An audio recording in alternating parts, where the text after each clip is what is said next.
Hey, if you like this content, hit that subscribe button and join us. Alright, hey everyone, welcome to Comic Artist Pro Secrets. It's me, Ethan Van Sciver, your friend, 29-year veteran of the comic book industry, world's most charming, disarming, elegant, eloquent, and yet humble man, great big Sopranos fan, trusted member of the media. We're going to kick it old school today. We're going to take the piss, old Comic Artist Pro Secrets style. This is an iPad. This, of course, you know this implement. This implement has been the weapon of an entire subculture, the gavel of truth for an entire generation of young men who are sick and tired of what's going on in the comic book industry. This, my friends, is the Pencil of Scorn. Now, it does not have a gender because it is not a person. It is just an implement that I purchased at Michael's Arts and Crafts supply chain, but if it did have to choose a gender, it would definitely be masculine. This pencil would be male. It would be a man. Of course it would be. This pencil in human form would be Charlton Heston, Charles Bronson, Clint Eastwood. This pencil in human form would represent everything amazing, everything awesome about being a man. Confidence of purpose, truth, justice. This pencil would be a gavel of righteousness, okay? And you know it is that. That's why you guys say, where's the Pencil of Scorn? It needs to point out the soy that's going on in the comic book industry. So I'm happy to bring it back to you guys. This pencil, of course, filled with masculine energy, something that the comic book industry and the soy denizens therein severely lack. They've been taken over by dark feminine energy. Of course, you've got the feminists and their dark feminine and sometimes crossing over into masculine energy. And then, of course, you've got the small parakeet males who work within the comic book industry who have been taken over and subverted by this dark feminine energy. And these parakeet males are trying to, of course, pervert and subvert future generations of young men who might be reading, God help them if they are, who might be reading Marvel Comics right now. What does this do? What does dark feminine energy do in these so-called men? What is going on in the comic book industry? What does it cause them to do? Well, it causes them to stir up conflict out of boredom. We see that. Most of the men in the comic book industry right now are filled with passive-aggressive energy. These are people who manipulate each other instead of speaking their truth.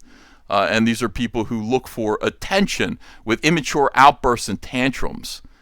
They can't just stop. They have to drag out a conflict rather than just bring it to an end. That is the dark feminine energy as it finds itself in the men of comics. And we've seen that every day. We talk about that here on Comicsgate channels. You witness this kind of behavior. Social media makes it 50,000 times worse. Of course, it actually rewards this dreadful behavior. And it is soy. We just call it soy. People say, what does soy mean? That's what it means. That's actually what it means. Soy, of course, being derived from soybeans, is said to promote estrogen in men. And, of course, it's a little bit of a joke. People say, oh, there's, soy lattes. You can drink all the soy lattes in the world. It isn't going to make you into a screeching soy boy. Well, explain it then. It's got to be coming from somewhere. I think it's coming from soy lattes and soy milk. All right, so another manifestation of this. It's very difficult for the males in the comic book industry, creative people within the comic book industry, to actually accept and promote masculinity. Masculinity must be dominated by dark feminine energy. And you're going to see that here. Donny Cates and Marvel Comics double down, which is another dark feminine trait. You cannot just admit when you're wrong. You've got to double down. That is the second law also of SJWs. SJWs always lie. SJWs always double down. And then, of course, SJWs always project. So they double down on the retcon of Thor's Mjolnir. That's Thor's hammer, widely seen as a phallic symbol. No. It isn't. Or is it? Does Thor's hammer now represent some sort of strange feminine penis envy? Perhaps. Let's take a look at this article. They are now depicting it. Donny Cates is now depicting Thor's hammer as a female energy being. Now, if you read Journey into Mystery back in 1962, and I'm pretty sure none of you have, because if you did, you probably don't know how to work the internet. You don't know how to work. You had trouble with a VCR. But if you did, then you would remember that Thor's hammer debuted there in Journey into Mystery number 83. Here is a quick look at the beautiful Jack Kirby artwork that accompanied the premiere of Thor and Thor's Hammer. Look at that. Awesome. It even looks a little bit like a wang.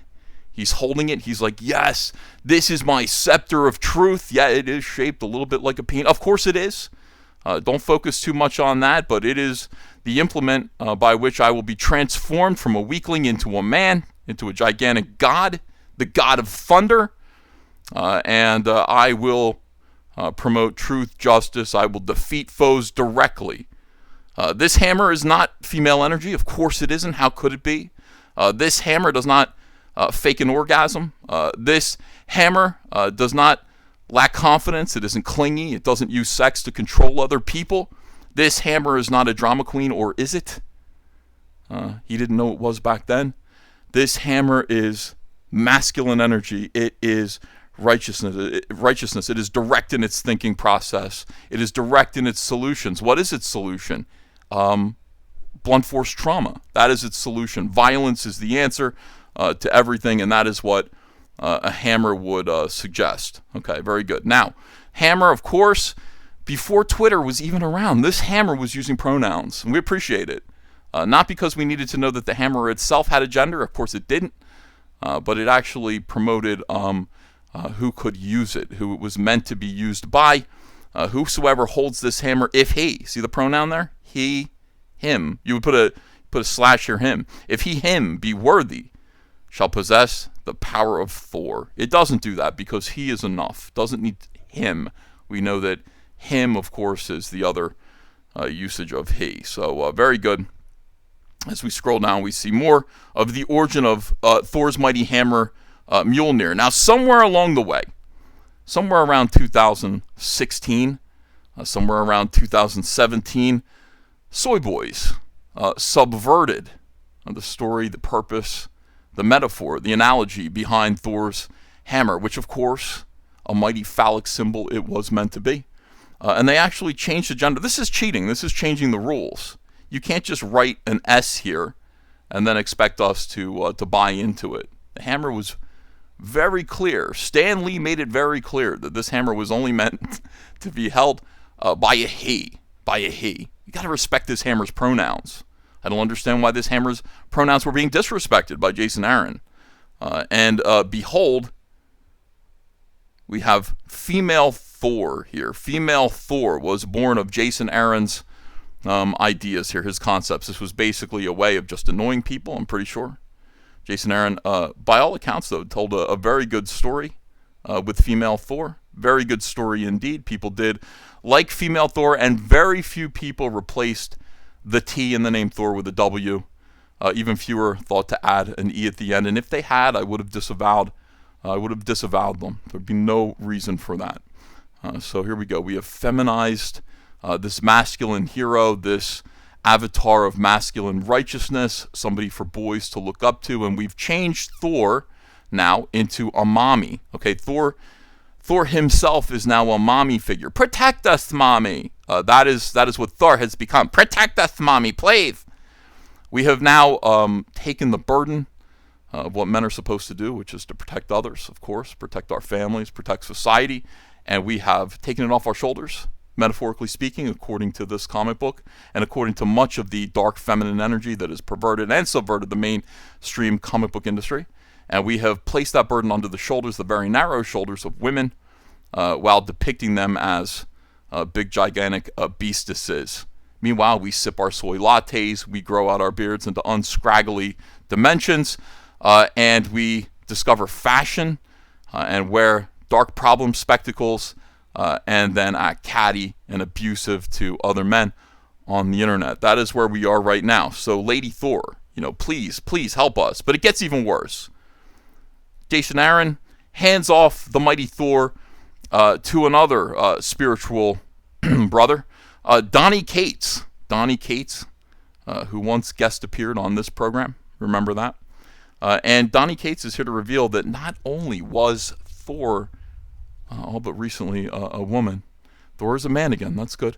Thor's hammer is now a staticky bitch. This is not something that I want to read about. I lived in New Jersey most of my life. I've been around enough staticky bitches. I don't need any more of this. But I ask you this, Donny Cates, Thor's hammer Mjolnir now. Does Thor's hammer Mjolnir behave like a drama queen? Has this hammer always been this way the entire time? How did Thor ever get anything done? We don't know. We're going to have to go back and rewrite some of those issues and think through them and try to figure out how Thor ever accomplished anything as an Avenger or a solo hero with his hammer nagging him. Henpecked Thor.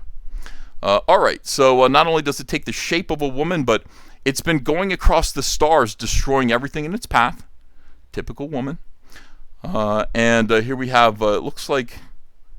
okay, let me see. Let me read this incredible dialogue here with my Pencil of Scorn. Where? A little bit of stuttering here. You'll find that. It's your brother. He's dragged us to Jotunheim. Ah, hell, Loki. Hello. Yes. Sorry to interrupt another scintillating father-son pep talk, but well, here comes that feminine sarcasm, that feminine energy, dark feminine energy. He says, I don't suppose you've misplaced anything lately, brother? And here you have a bunch of, I think, frost giants, perhaps, lying all around, having been pleasured by Thor's hammer, maybe. Thor's female hammer, now enjoying their refractory periods. And, of course, we've got Thor who comes back. Mjolnir. No, cucked by his own hammer, ladies and gentlemen. Cucked by his own hammer. Okay, so that's the story. What do I think of this? I think it's typical. Let me see if the... yeah, they do. They ask. They always ask. What do you make of Donny Cates and Marvel Comics doubling down on Jason Aaron's retcon of Mjolnir? I don't know. I'm not really sure. I guess I would make a nice piece of, looks like apricot glazed salmon. And some nice veggies here. Little mushrooms, red peppers. No prep meals. Nope, no prep meals, really. None of my meals, or all of them are no prep by me. I am married. Okay, so this is just typical, of course. This is just more of the same, more of what you can expect from Marvel Comics and the soy cucks there, who are writing on bended knee, hoping to not be any further castrated by the feminists who have taken over the mainstream comic book industry. They are all entirely eunuchs who are writing for a fandom audience that doesn't exist. Okay, it just doesn't exist. It is all of these are just apologies to their mothers, I think. And it is very, very sad. But what can we do about it, guys? All we can do is make our own comics and make them good. All we can do is make our own comics, bring our own positive masculine energy.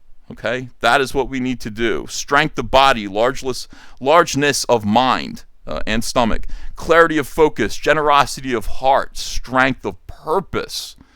These are all the things that we will bring to our comics. These are the things that, of course, Stan Lee intended to bring to Thor in Journey into Mystery way back in the 1960s, just before some soy boy cuck with a rifle shot the President of the United States just 1 year later. And that's when all of this started to happen, folks. That's when this all began. All right, thanks for watching. Oh, look at this. Kentucky Fried Chicken versus Burger King. This is the question that will be on my mind the rest of the day as lunchtime approaches. Thanks for watching this video. Please leave your comments in the comments section below. This channel can only grow if you react to my video. I need you to react. Go, ah, go, oh, wow. Say, oh, that was a good video, Ethan. Say, I will be the master of my masculine energy. I will not ever, threaten women by turning over my obligations to them. I will not threaten society. I will not be a threat to society by not being a man and putting that burden onto the narrow shoulders of women. That's what you can say in the comments section below, or something like that. I'd appreciate it. I'd love to hear from you guys. And I'll be back later with another video. Thanks. Bye. Hey, I got a P.O. box. Want to send me some mail? Send it to Ethan Van Sciver, P.O. Box 607, Marlton, New Jersey, 08053. And I'll probably open it up on the live stream. Thanks very much, everyone.